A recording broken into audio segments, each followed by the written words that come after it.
Bom, pessoal, dando continuidade então na nossa aula, nós terminamos a última aula falando a respeito do sistema condutor especializado, né? Conseguimos finalizar ele com muita excelência e agora nós podemos nos dirigir para o próximo tema de estudo, né? O próximo tópico de estudo, melhor dizendo, que é as valvopatias e o ciclo cardíaco. Bom, para adentrarmos nesse texto, né, nesse tema, nós precisamos entender o seguinte, pessoal. O que são essas valvopatias, né? Porque, no final das contas, o que eu quero que vocês compreendam é esse gráfico aqui, né? Que é um gráfico relacionando a valvopatia com o ciclo cardíaco. Porém, para que vocês compreendam o que está ocorrendo, vocês precisam entender como ocorre essa valvopatia. Bom, então, o que é uma valvopatia? Uma valvopatia é algo que altera a função valvar, certo? Se está ocorrendo uma alteração da função valvar, geralmente, né, pensa-se que é porque ocorreu uma lesão nessa válvula, né? Então, agora a gente já tem uma breve noção. Então, você está me dizendo isso, que uma valvopatia é uma disfunção de uma válvula e essa disfunção está sendo gerada por uma lesão. Isso mesmo, pessoal. Mas o que gera essa lesão nessa válvula? O que gera a lesão nessa válvula, pessoal, é justamente a chamada febre reumática, né? Ou lesão reumática, né? A febre reumática, na realidade, é uma consequência da lesão reumática. Mas o que é isso? Febre reumática, lesão reumática? Vou contar uma breve história para vocês. Sabe-se que um grupo de bactérias chamada bactérias hemolíticas do grupo A, do tipo Streptococcus, né? Então, Streptococcus hemolíticos do grupo A. Amém, ó. Bom dia, Deus abençoe a senhora também. Retornando. Então, vamos lá. Então, sabe-se que um grupo de bactérias chamado D, Streptococcus hemolíticos do grupo A, certo? Esse grupo de bactérias tem a capacidade de gerar proteínas que futuramente serão reconhecidas por nosso sistema de proteção, né? Que são os anticorpos. Então, como que vai funcionar? A partir do momento que você teve o contágio aqui com a bactéria, nossos anticorpos começarão a se ligar a essa bactéria. Nossos anticorpos começarão a se ligar a essa bactéria, se ligar a essa bactéria, se ligar a essa bactéria. Porém, essa bactéria ela é muito esperta.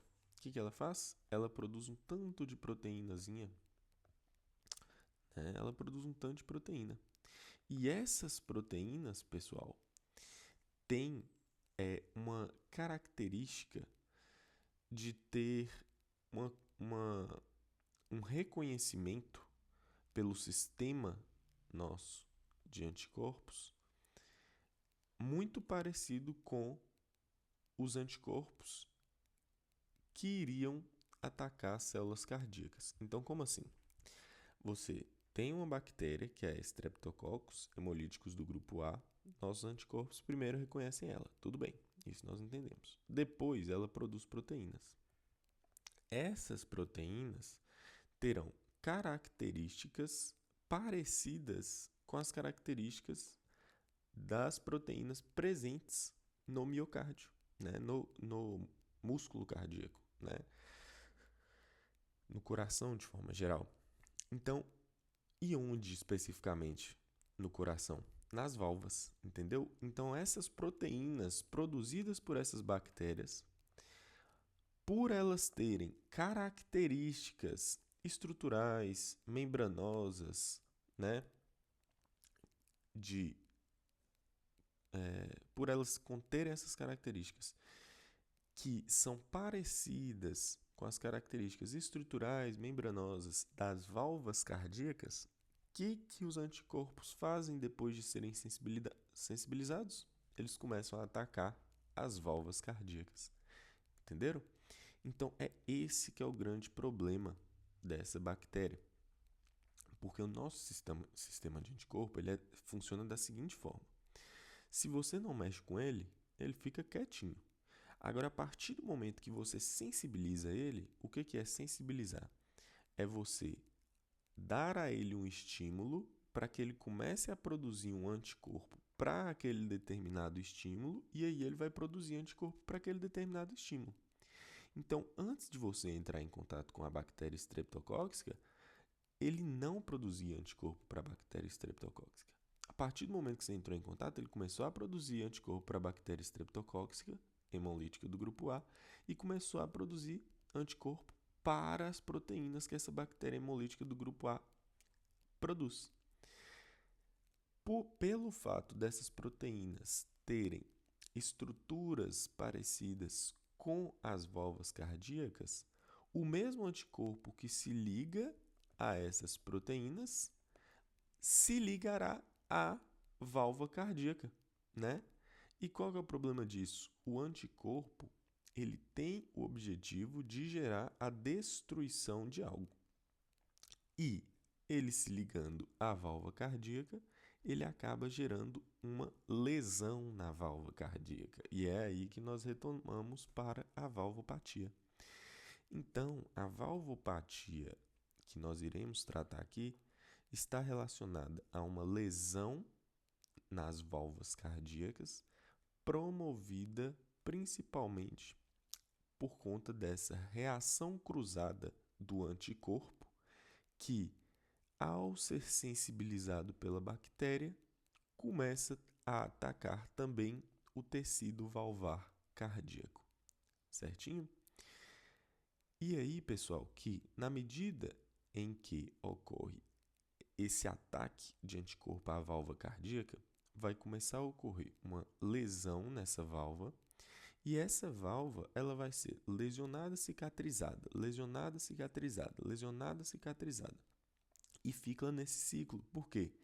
Porque a ação do anticorpo se manterá na válvula até que perdure o sinal para que ocorra a produção desse anticorpo. E qual sinal é esse? A presença da bactéria. Então, enquanto houver bactéria ou proteína da bactéria, vai continuar havendo lesão. E essa é uma bactéria, pessoal, muito fácil de adquirir, porque é uma bactéria advinda daquelas infecções de garganta, infecções de ouvido. Então, muitas das infecções de garganta e de ouvido são causadas por essa bactéria e a gente não dá valor, acaba não tratando. A infecção de garganta e de ouvido passa, porém a bactéria continua lá no organismo soltando essas proteínas e gerando a reação cruzada de anticorpos, certo? E aí, nesse contexto, essa lesão valvar ela pode se tornar tão agravada ao ponto de essa válvula começar a perder a sua funcionalidade, gerando a valvopatia. Como que ela perde essa funcionalidade dela? No processo de cicatrização, que irá ocorrer, por exemplo, aqui, é melhor nós demonstrarmos com a válvula de 3 folhetos. Então, você tem uma válvula de 3 folhetos, né? Você tem aqui uma válvula de 3 folhetos. E no processo de cicatrização dessa válvula, né? Deixa eu melhorar esse desenho. Uma válvula de 3 folhetos, como a válvula aórtica, por exemplo. No processo de cicatrização, duas bordas dessa aqui, olha, se unem. Por quê? Elas foram lesadas e elas acabam se unindo e ficando grudadas. Com isso, tanto na abertura quanto no fechamento dessa válvula, essas válvulas, essas cúspides, se manterão unidas, gerando uma disfunção dessa válvula. Quais as duas disfunções principais que a gente pode ter? né, a gente pode ter a estenose, certo? E a regurgitação. A estenose, pessoal, eu bem trouxe aqui para vocês, ó, estenose, regurgitação. Regurgitação, estenose. Então, os dois principais problemas criados a partir dessa lesão, a partir dessa disfunção, são a estenose ou a regurgitação. A estenose, ela é quando a válvula não se abre corretamente. Se a válvula não se abre corretamente, o sangue não flui de maneira adequada de um local para o outro. E a regurgitação, pessoal, é quando a válvula não fecha corretamente. Se a válvula não fecha corretamente, o sangue consegue retornar de um lugar que ele não deveria retornar para outro. Ok? O conceito é esse. Beleza. Mas quais são as duas válvulas que mais sofrem com essa febre reumática? As duas válvulas são principalmente a válvula mitral ou bicúspide e a válvula aórtica. Por quê? Porque elas são as válvulas que mais sofrem com altas pressões. Principalmente, nesse contexto, a gente considera a válvula mitral ou bicúspide. Então, se for para enumerar qual a principal válvula que sofre com essa lesão, com essa febre reumática, com essa lesão reumática, é a válvula mitral ou bicúspide. Por quê? Porque ela é uma válvula mais fina, né? A válvula aórtica já é uma válvula mais grossa. Então, a válvula mitral, além de estar recebendo a lesão, ainda vai ter que lidar com a alta pressão, o que tende a propiciar uma lesão mais... tende a ser mais fácil de que ocorra uma lesão nela, certo? Então, beleza, pessoal. Sabendo disso, agora a gente pode partir para o próximo conceito. Então, nós entendemos as lesões valvares reumáticas, entendemos o processo de cicatrização. Vai lesionar, vai acabar gerando uma cicatrização. Essa cicatrização ocorre de forma errônea, unindo os folhetos valvares e gerando a sua disfunção. A disfunção dela vai permitir uma saída inadequada de sangue, que é a estenose, ou o retorno de sangue de onde não era para retornar, que é a regurgitação. Essa regurgitação e essa estenose, pessoal, acaba gerando sopros. Por quê? O sangue não vai estar passando de forma inadequada pelo orifício. Então, essa passagem de sangue de forma inadequada gera o sopro. O que é o sopro? O sopro é um murmúrio, um som que é ouvido nas válvulas cardíacas, né? Por conta de uma disfunção dessa válvula. Então, sempre que você ouvir um som que não o das bolhas cardíacas nessa conjuntura, né? Dentro ali da estrutura do coração, você tem que pensar em sopro. Então, sopro é um som que é produzido a partir de uma disfunção valvar. Por que sopro? Porque os sons, muitas vezes, se assemelham a um sopro propriamente dito, né? O som ouvido parece com o do sopro, por isso sopro. Então, sopro é um som produzido por uma apatia, né? Por uma disfunção, tá bom? E quais são os sopros que são produzidos principalmente, que a gente irá trabalhar, a partir dessa lesão nas válvulas? Como eu falei para vocês que é o lado esquerdo do coração que principalmente é acometido, o lado direito pode até ser, mas a incidência é muito menor, porque as pressões lá são muito pequenas. Então, como eu falei para vocês que é principalmente o lado esquerdo, nós iremos trabalhar aqui principalmente com os sopros do lado esquerdo. Como vocês podem ver aqui, ó, os nossos sopros estão relacionados à aorta, aqui, ó, a válvula aórtica, a válvula mitral, a válvula aórtica e a válvula mitral, tá bom? Então, a gente vai trabalhar aqui com o lado esquerdo, porque é o lado, principalmente, acometido. Então, eu trouxe aqui para vocês sopros cardíacos causados por lesões valvares. Eles são o sopro sistólico da estenose aórtica, diastólico da regurgitação aórtica, sistólico da regurgitação mitral, diastólico da estenose mitral. Vamos compreender cada um deles? O primeiro sopro que aparece aqui para vocês, olha, antes de mais nada, esse aqui é um fonocardiograma, olha, normal. Lembra, aqui nós temos a primeira bulha cardíaca, que ocorre no início da sístole, a segunda bulha cardíaca, que ocorre ao final da sístole, uma terceira bulha cardíaca, né? A primeira bulha é causada pelo quê? Pelo fechamento da válvula mitral. A segunda bulha é causada pelo quê? Pelo fechamento da válvula aórtica. A terceira bulha, pessoal, ela está ocorrendo aqui no terço médio da diástole e ela é causada pelo afluxo de sangue do átrio para o ventrículo no momento em que esse ventrículo já recebeu parte do sangue do átrio, tá bom? Ela não é sempre audível, mas ela pode ser audível. E por fim, tem-se uma quarta bulha aqui, chamada de bulha atrial ou quarta bulha, que ela é causada no momento em que o átrio se contrai para mandar o sangue para o ventrículo. Então, é no terceiro terço, no último terço da diástole, tá bom?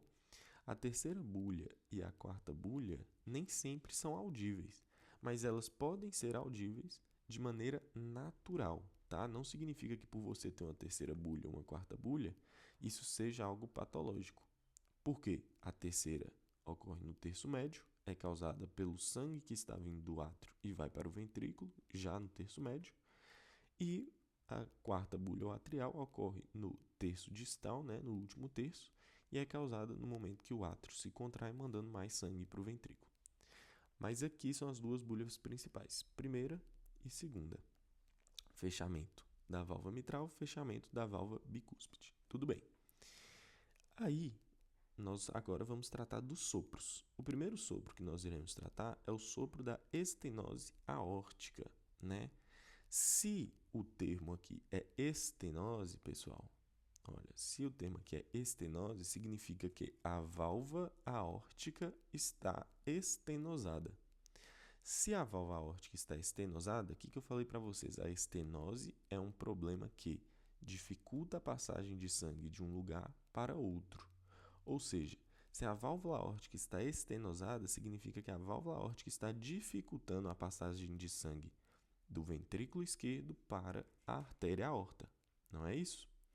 Dessa forma, o que vai ocorrer? Vai ocorrer que o sangue não está conseguindo passar facilmente do ventrículo esquerdo para a artéria aorta. Se o sangue não está conseguindo passar facilmente do ventrículo esquerdo para a artéria aorta, qual que vai ser o momento em que o coração vai ter essa dificuldade, né? Qual o momento em que essa dificuldade irá aparecer? Será na sístole. Vocês não conseguem compreender isso? Por quê? Porque se o sangue ele não consegue passar do ventrículo para a aorta, quando que essa dificuldade irá aparecer? Vai ser quando esse coração estiver recebendo o sangue do átrio, que não importa como estiver a válvula aórtica, ou vai ser justamente no momento que esse ventrículo quiser mandar o sangue para a aorta, que aí sim ele depende de passar esse sangue pela válvula aórtica. É nesse momento. Então, o sopro da estenose aórtica é um sopro sistólico, pessoal. Vocês têm que gravar esses termos. Eu trouxe aqui em cima para vocês, olha. Depois da aula, voltem apenas nessa descrição e fala assim, ó, sopro sistólico da estenose aórtica. Aí vocês vão lembrar o porquê que ele é um sopro sistólico, né? E revisem apenas por aqui. Depois vocês voltem e revisem essa imagem porque vocês precisam compreender essa imagem. Então, pessoal, como eu estava dizendo, ele é um sopro sistólico, porque a estenose dificulta a passagem de sangue através da válvula aórtica. Se ele é um sopro sistólico, e se ele é um sopro que está sendo causado por conta de uma dificuldade de passagem de sangue, o que se espera? Se espera que se você está tendo dificuldade para passar sangue, o que o ventrículo faz? Ele vai ter que se contrair com mais força para que esse sangue seja mandado através da válvula aórtica. E aí, por conta disso, ao gerar mais força para mandar esse sangue através da válvula aórtica, o que ocorre no ventrículo? O que ocorre com o sangue? Ocorre que esse sangue ele ganha velocidade ao passar pela válvula aórtica. E ao esse sangue ganhar velocidade, porque a pressão no interior do ventrículo aumenta, mas a pressão na aorta não vai aumentar, é só no ventrículo que aumenta. Se está ocorrendo ganho de pressão pelo ventrículo e na aorta não, alguma coisa tem que acontecer com o sangue. E o que acontece com esse sangue é o ganho de velocidade. Ao esse sangue passar com velocidade, no momento em que ele colide com a parede das artérias, ele vai gerar esse sopro, certo? Então, o sopro ele vai ser gerado por esse sangue com alta velocidade que vai passar pela válvula aórtica estenosada. Por esse sangue estar com alta velocidade e estar colidindo com a parede das artérias de forma rápida durante a sístole, né? Porque a sístole vem e o coração aperta todo. E aí, ao ele apertar e ejetar esse sangue com velocidade, faz um barulho, que vai ser durante a sístole. O que é esse barulho? É o sangue em alta velocidade colidindo com a parede das artérias, tá? E aí, esse sangue em alta velocidade colidindo com a parede das artérias gera esse sopro com essa característica. Lembra que eu falei para vocês que o sopro é um som? E isso aqui é um fonocardiograma? Isso aqui é um fonocardiograma. É um fonocardiograma que mede sons. Esses são sons normais, que são sons das bulhas. Esse é o som do sopro da estenose aórtica. Então, é um sopro, veja bem, o que eu falei para vocês? Que a primeira bulha, ela ocorre no início da sístole e a segunda bulha ocorre no final da sístole. Ou seja, se aqui é início da sístole e aqui é final, esse trecho aqui, olha, significa que tudo que estiver dentro desse trecho está dentro da sístole.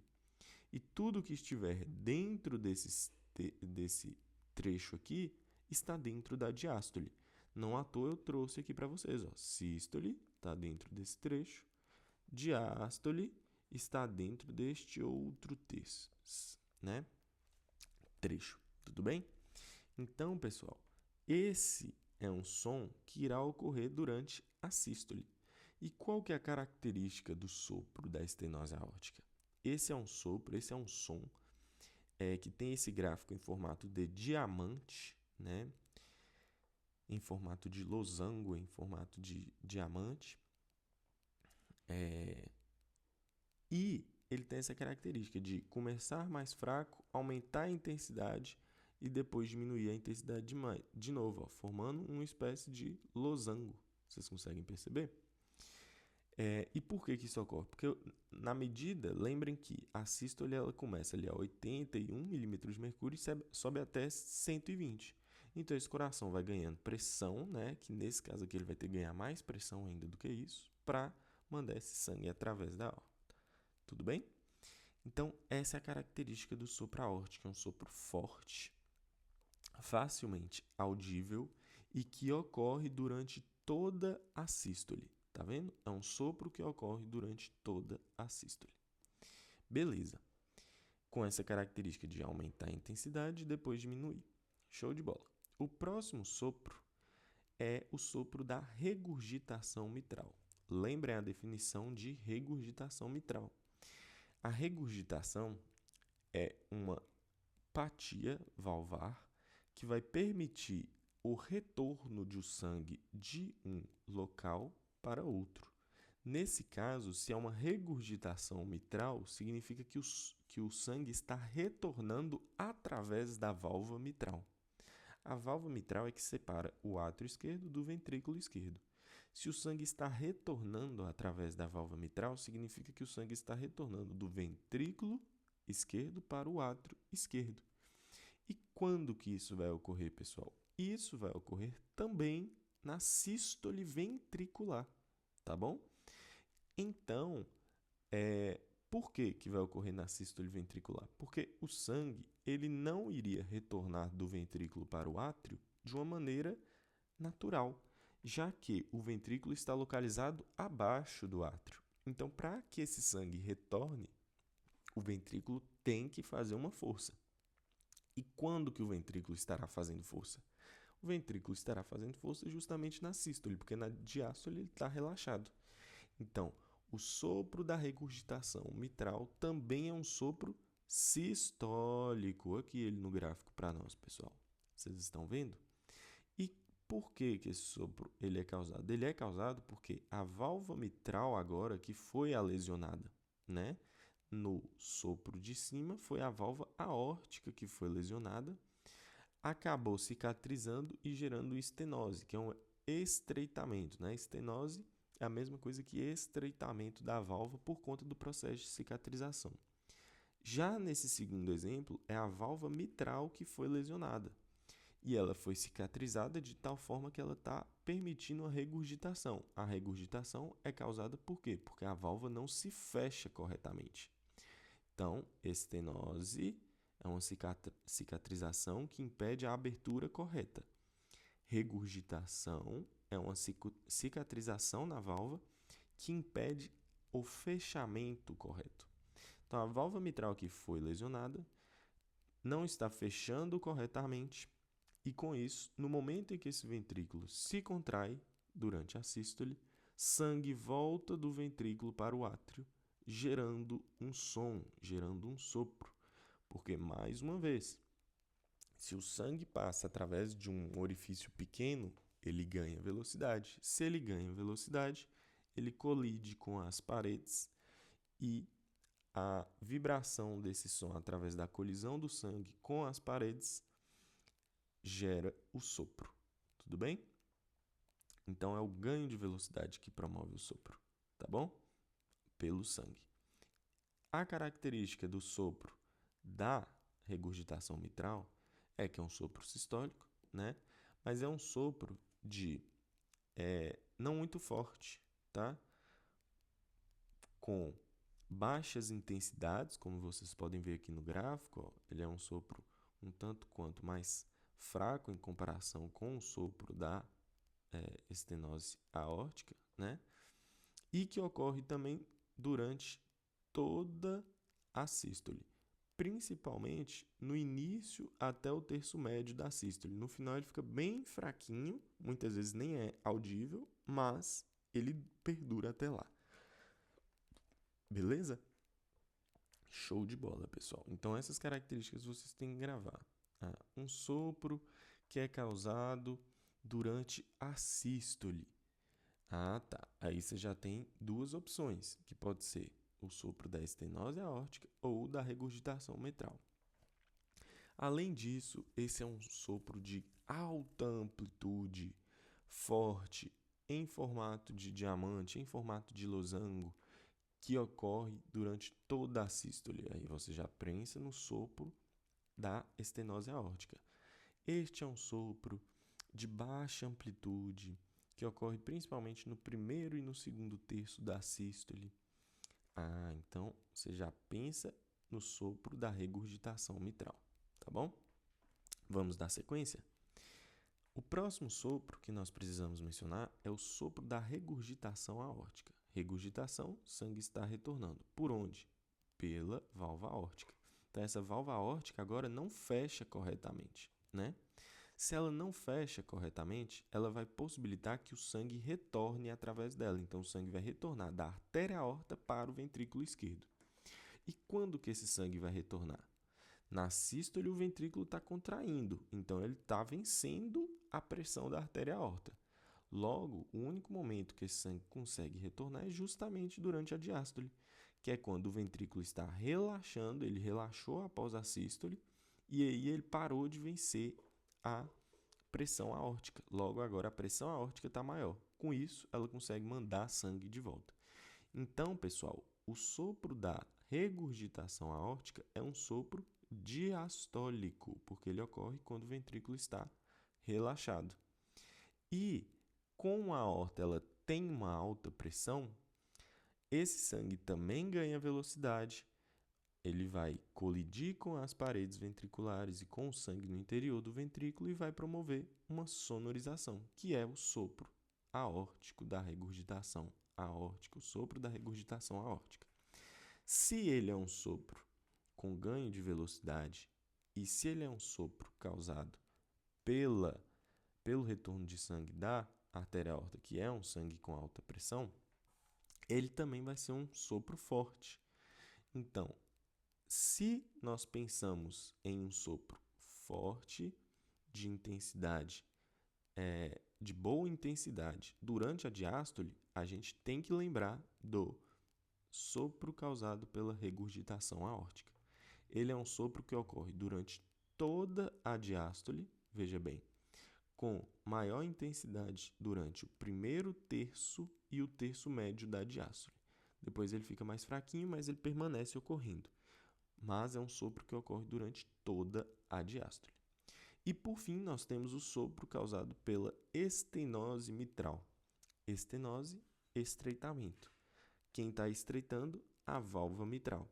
Se a válvula mitral está estreitando, e eu falei para vocês que a estenose, ela dificulta a passagem de sangue de um lugar para o outro, onde que está tendo dificuldade de passagem de sangue? Através da válvula mitral. Qual o sangue que passa na válvula mitral? É o sangue que sai do átrio para o ventrículo. Se é o sangue que sai do átrio para o ventrículo, o que eu quero que vocês recordem? O sangue que sai do átrio para o ventrículo, ele, no início da diástole, ele é um sangue que passa de maneira passiva. Então, esse sangue ele vai ser escoado para o ventrículo sem nenhuma força do átrio.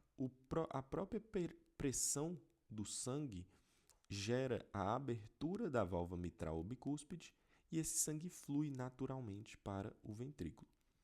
Nesse sentido, pessoal, um sopro ele é causado quando tem uma força movimentando esse sangue e é essa força que aumenta a velocidade do sangue. Por que eu estou dizendo isso? Porque o sopro da estenose mitral, ele é um sopro diastólico, porque quando que o sangue flui do átrio para o ventrículo? É justamente na diástole.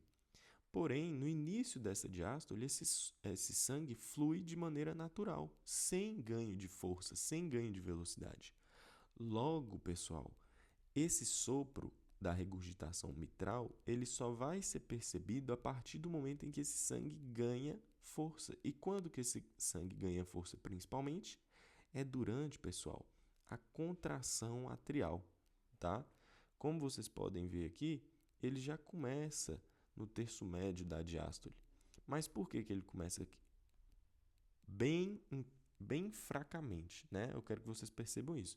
Ele começa aqui, mas bem fracamente. E por que ele começa aqui fracamente? Porque o sangue vai estar passando de maneira natural e vai estar colidindo também com o sangue presente no ventrículo. Mas isso por si só não é suficiente para causar um sopro extremamente audível. Você começa a ter a percepção desse sopro justamente no terço distal da diástole, no último terço, porque a diástole é dividida em enchimento rápido, enchimento lento, contração atrial. Então, esse último terço, que é a contração atrial, é quando o átrio se contrai, gera então o ganho de velocidade no sangue, né? E esse ganho de velocidade pelo sangue gera o sopro por conta da válvula aórtica estenosada. Entenderam? Por isso que ele tem essa característica aqui. Então, o sopro da estenose mitral, ele é um sopro diastólico que tem como característica a sua prevalência, a sua ocorrência durante o último terço da diástole ventricular. Tudo bem? Conseguiram compreender o porquê? Porque para que ocorra sopro é preciso ter ganho de velocidade. E no caso da estenose mitral, o único momento que vai ter ganho de velocidade do sangue será no momento da contração atrial, que ocorre no terço distal da diástole ventricular. Tudo bem? Então, revisando. O sopro da estenose aórtica é um sopro que ocorre durante a sístole ventricular. Ele tem como característica ser um sopro intenso, forte, com gráfico em formato de losango ou diamante e que ocorre durante toda a sístole. Ele é causado por conta de um estreitamento, uma não abertura correta da válvula aórtica. O sopro da regurgitação mitral ele é um sopro sistólico de baixa intensidade, que também ocorre durante toda a sístole, principalmente no início e no meio da sístole. Ele é causado por conta de uma regurgitação, um não fechamento adequado da válvula mitral. O sopro da regurgitação aórtica, por sua vez, já é um sopro diastólico de alta intensidade que ocorre durante toda a diástole, principalmente no terço inicial e médio, e ele é causado por conta de uma regurgitação, um não fechamento adequado da válvula aórtica. E o sopro da estenose mitral, ele é um sopro diastólico também, que ocorre principalmente no último terço, no terço médio e no último terço, mas principalmente no último terço da diástole, tem baixa intensidade porque a força de contração atrial é baixa, então ela não consegue gerar grande ganho de velocidade nesse sangue. Ele é causado por conta de uma estenose, uma não abertura adequada da válvula mitral, tá bom?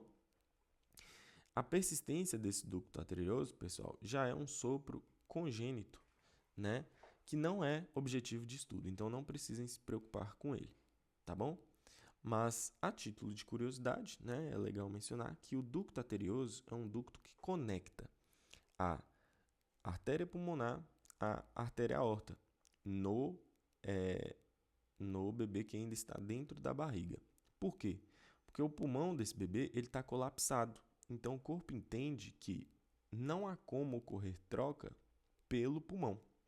Aí o corpo faz essa adaptação, ter troca gasosa e também passagem de sangue, porque como o pulmão está colapsado, os alvéolos estão colapsados e os vasos sanguíneos que irrigam os alvéolos também estão colapsados. Com isso, a passagem de sangue pelo pulmão do bebê se torna muito dificultada.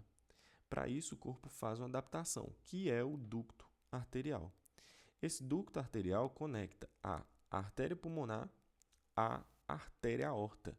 Para quê? Para que o sangue passe da artéria pulmonar para a artéria aorta sem que esse sangue passe pelo pulmão, volte para o átrio esquerdo, vá para o ventrículo esquerdo e do ventrículo esquerdo vai para a aorta. Então ele corta o caminho, porque ele sabe que está difícil de passar sangue pelo pulmão. E no caso do bebê, né, no feto, isso não tem problema, porque esse sangue está sendo oxigenado pela placenta, né? Então, é uma adaptação frente à situação de colapso do pulmão. Então, quando esse bebê nasce, o pulmão dele se enche de ar, deixa de estar colapsado, os vasos sanguíneos abrem o seu lúmen e isso faz com que o corpo entenda que não se torna mais necessário o ducto arterioso. E aí, esse ducto arterioso começa a se fechar. Quando esse ducto arterioso não fecha, que é algo que deve ocorrer, o ducto arterioso deve se fechar. Quando ele não fecha, ele vai gerar esse sopro, que tem essa característica, né? É o ducto arterioso patente, né? Que ele permanece ali presente indeterminadamente, né? Ou seja, é uma persistência patente, é uma persistência do ducto arterioso. Tá bom? Mas não precisa se preocupar com isso, é só a título de curiosidade. E só para vocês entenderem o que é esse ducto arterioso, ele está até representado aqui nessa imagem nossa. Ó. Sabem o ligamento arterial? Pois é, esse ligamento arterial, pessoal, ele é justamente o que sobra a partir da regressão do ducto arterioso. No feto, o ligamento arterial, né, que é um ligamento que une a artéria pulmonar à aorta, era o ducto arterioso. Só que como ele vai regredindo, ele forma o ligamento arterial. Aqui não passa sangue nenhum, tá bom?